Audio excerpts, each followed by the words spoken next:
Bray, founder of Government CIO. Welcome to Government CIO Magazine. Hi, this is Olivia Ung with Government CIO Magazine. Today we'll be speaking with Dr. David A. Bray, Senior Executive and Chief Information Officer at the Federal Communications Commission.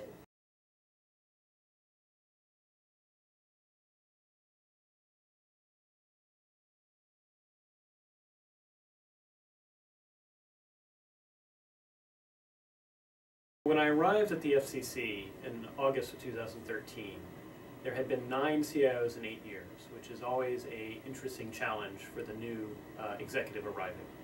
On top of it, they had more than 207 different IT systems for an agency of only about 2,000 people, and the average age of those systems were more than 10 years old. They were consuming more than 85% of our IT budget just to maintain them, and increasingly getting more expensive as well as more brittle and harder to maintain. On top of that, there was the human dimension in which the average person had been at the FCC 15.5 years, and the average contractor had been at the FCC 19 years. And so they were used to the world of client-server. They were used to actually what had been done in the 1990s and 2000 period, but we had to readily embrace cloud. And so as an organizational leader, I often say there's a difference between leadership and management. Management is when you meet expectations, and we all have expectations from either our boss, our peers, or our reports. Or in our case, from the public, from Congress or administration, and we all have to meet expectations to a degree. But leadership actually comes from the Greek word leet, which means to be sent unto death. And you're being sent unto death because back in ancient Greece, the leets were the ones that carried the flag in front of the melee army, and that's all well and good until one melee army meets another melee army, and the first to die are the leets. And what it really means is when you're a leader, you're going to step outside of expectations. You're going to step outside of the status quo. And that's risky because someone's going to want you to get back in the box and get back to meeting their expectations, whether it's maintaining the way things used to be done, or whether it's why aren't you moving fast enough. People are going to have certain expectations, and if you're a leader, you're going to step outside of them, and there's going to be friction.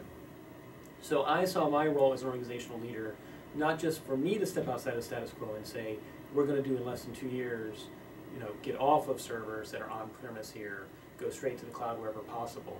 But on top of it, encouraging the existing workforce, in some respects, to all be change agents, to all be leaders themselves, because that was the only way we could do it in 2 or 3 years.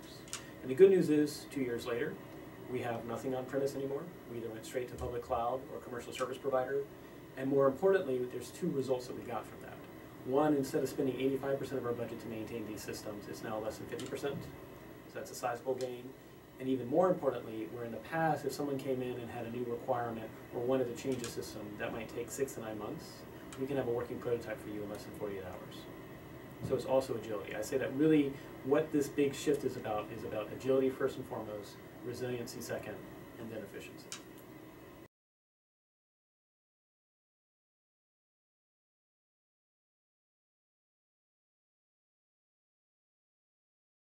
So change agents is the idea that anybody can be a leader at any part of the organization. They can be ones that illuminate the way forward to break past the status quo. But more importantly, since being a change agent is stepping outside of expectations, I want my change agents to have a strategy for how they're going to manage that friction. It's all well and good to want to change things, but if you don't recognize that there's going to be friction, that people are going to get upset, and if you don't have a strategy for how you're going to bring people together and navigate it through together, it's essentially just creating heat and friction with no results. And so I really appreciate change agents both on terms of IT people, but also non-IT, that are willing to take the time to listen, learn, and say, what is the problem we're trying to solve? And one of the things that I try to also say at the FCC is there are no IT projects. There are only business projects with IT baked into them. And so we do what we call change agents that are actually embedded in the bureaus and offices, almost like entrepreneurs on the inside. They actually have the opportunity to learn, say, what public safety needs, or what the wireless bureau needs, or what the Office of Engineering needs. And they're each different needs. But if you can understand the different processes and the requirements of the mission, then you can make sure both the technology side and the non-IT side are really in lockstep with achieving the mission together.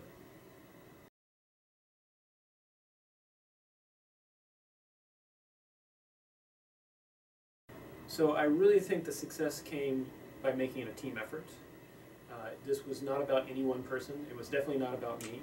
I often see my job is to do 2 things, which is one, be digital diplomat, both to our internal stakeholders, but also to our external stakeholders, and explain why we're doing certain things a certain way and what we want to achieve. But the other thing I also need to beat is that human flak jacket, because there's risk when you break past the status quo.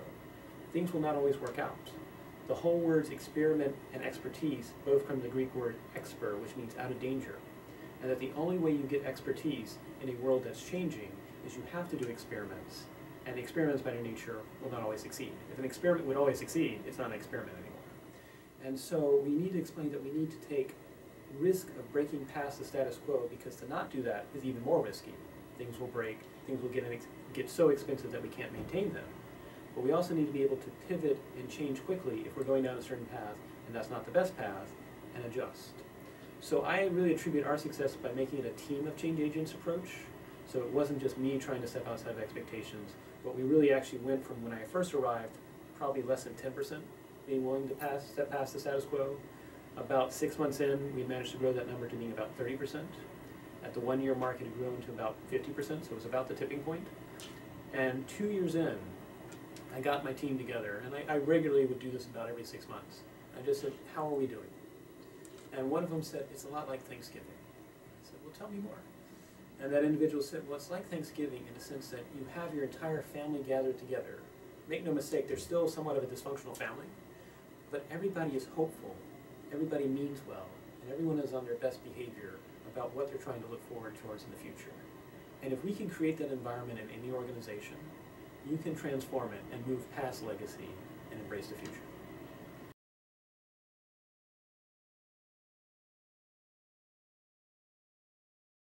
Back in the 1990s, I think technology was something that was an add-on to a business function. And it could be seen as, yes, we have our main brick and mortar sales, but the web is something that's there, and maybe it's an add-on, but it's an afterthought to how we do our business. I think what we've seen is this sort of seismic shift. Now people talk about digital business. I personally ask the question, what business would you want to have lacking any digital component? I mean, all businesses should have some digital component in what they do. The same is true with public service organizations. Everything should be digital from the ground up. Doesn't mean it does everything, and sometimes the best solution is actually just a human change or a process change to get efficiencies and effectiveness. Technology is not a panacea, but to think in the past that technology could be an add-on that you do after you do your main business, I think has been a big shift. So what does that mean for chief executive officers? It means every chief executive officer should be savvy enough to understand how they can actually disrupt their organization themselves. How can they be more efficient? How can they be more effective? How can they be faster? Because if they don't think about how they can disrupt the organization themselves with digital, somebody else will. And then that organization will quickly be disrupted by the outside. So I think one of the things I try to encourage here at the Federal Communications Commission, and in other jobs I've done too, is how do we achieve the mission better, faster, and with more positive results, and always be looking for new opportunities. I see my role as a CIO as almost being that internal venture capitalist that says, here are the sort of really hard problems I want to have solved, and if anybody has an answer, my office door is always open. Come and make a pitch, but give me 3 things. Give me first 3 reasons why we should do this new effort or this new disruption, then give me 3 reasons why we shouldn't. Because often people don't take the time and think about what would be the things that would be upset if we did it. What would be the either stakeholders that would be left behind or frustrated, what would be the seismic shift, or what would be the second or third order effects. And then once we've done those 2, then I'll say, okay, how are we going to mitigate those 3 reasons why we should not do that? And that shows that then there's second and third order thinking on the part of the entrepreneur on the inside. And once I've seen that, then I say, okay, you now have 3 months or 6 months. I'm going to back you completely. I'll be your human flak jacket. Show me what you can do.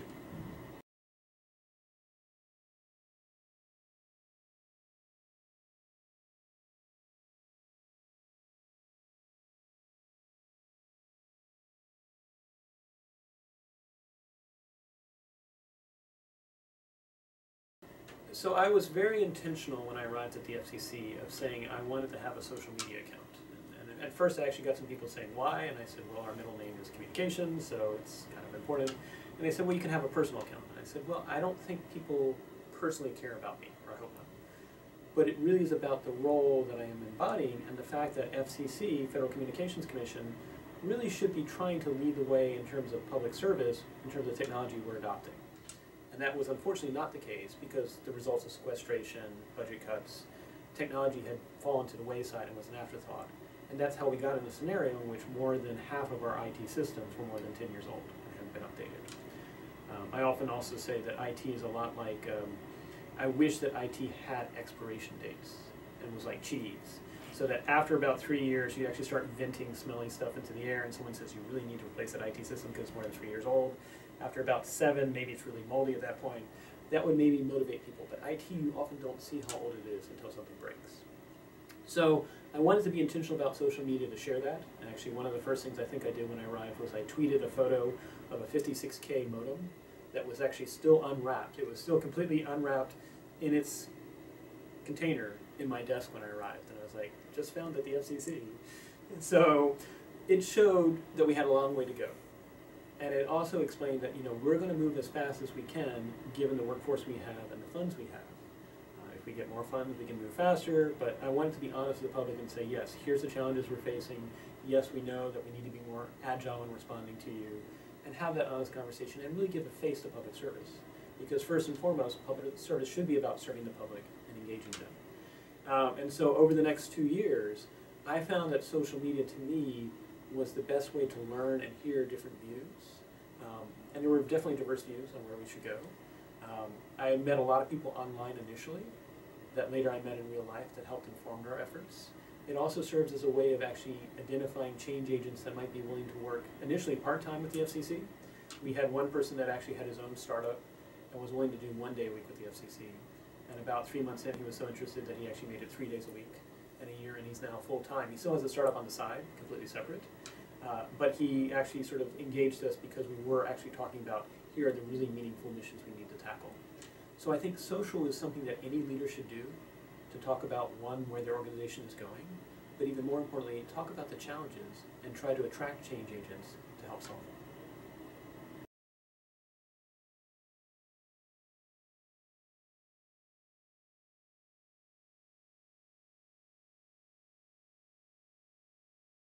So one of the interesting side effects of our rapidly changing world, we're going from just last year, 2015, 14 billion network devices on the face of the planet, to 2022, anywhere between 75 billion on up, with only about 8 billion people on the face of the planet by 2022. So that's exponential change, that's not linear change. Also, the amount of data on the face of the planet is doubling every year, such that by 2022, there will be more data on the face of the planet than all human eyes see in the course of a year. And so we will literally be drowning in data if we weren't already. We're going to be drowning even more. But one of the interesting side effects is that's blurring the lines between what used to be done just by government professionals. I mean, now you think about it. Whereas in the 1700s, sending a packet of information between DC and New York was 3 days, and that was by horseback. And now it's, you know, milliseconds. And so raising that up and saying what used to be done just by government doesn't have to be in the future. It can be done by members of the public. At the FCC 2 years ago, we launched a mobile speed test app that if you wanted to, you could download it, you would actually test your connection speed, and if you wanted to share it with the FCC, it would anonymously share your results. We made the code open source so that people could take a look at it and see by design, we didn't know what your IP address was, and by design, we didn't know who you were in a 5-mile radius, so privacy was baked in.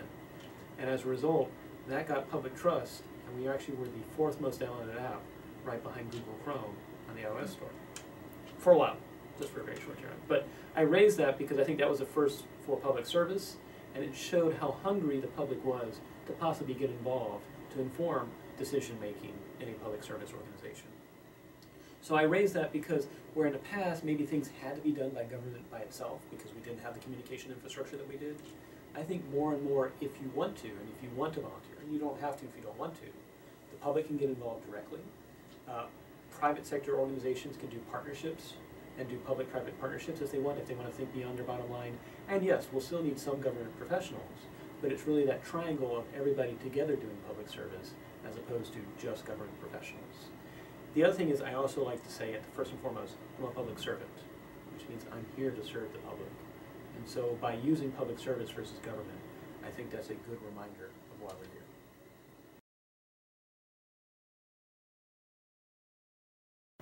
So 5 to 10 years from now, recognizing it's really difficult to predict the future and be accurate, but I think we can look at the trends, and the trends being the exponential increase in the amount of network devices on the face of the planet, the exponential increase in data on the face of the planet, the making it harder to define geographical borders. I mean, where is the geographical border on the internet? Is it where the individual receives the information from, or is it the country that sent the data? That's not really that clear cut. So I think public service is really going to need to have a conversation with everyone within our nation, but also globally, as to what do we want it to do in an internet era in which increasingly things are getting blurred. There will always be a need at the local level to have some sort of public service. But if things are getting more global and it's harder to define geography, do nations need to collaborate more? What is the sort of social contract that a nation has with the services it provides its members and its citizens? It's worth noting, actually, that Estonia has an e-residency program where anyone can actually sign up to be an e-member, an e-resident of Estonia. That gives you a little virtual ID card, and you don't have to be a citizen of Estonia to get one. And so it's interesting because actually the Japanese Prime Minister recently was tweeting about how he got one for Estonia. So again, borders are getting blurred, connections are being made globally, and it's happening as a result of technology. And again, as I say, there are no IT projects or business projects with IT baked into them. I would say going forward, things about foreign policy, domestic policy, how we actually relate to other nation states, you're going to have to understand what technology can do to then actually inform how you can best serve the public.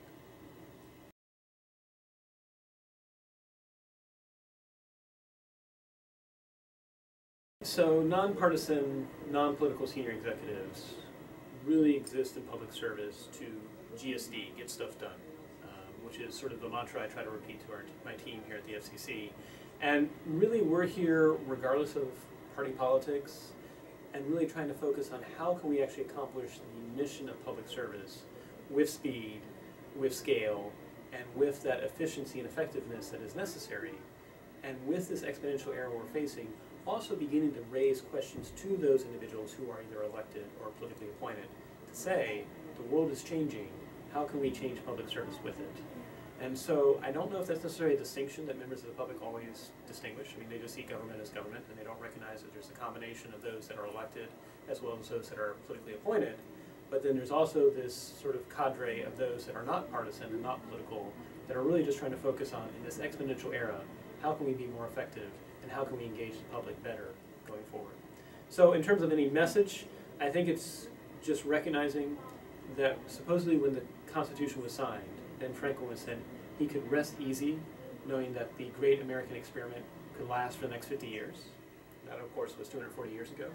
So we may need to have conversations about how can we continue that experiment and how can we actually try and figure out what changes in that experiment that we need to do together on a nonpartisan basis to make public service more effective. How can we do that together as a nation?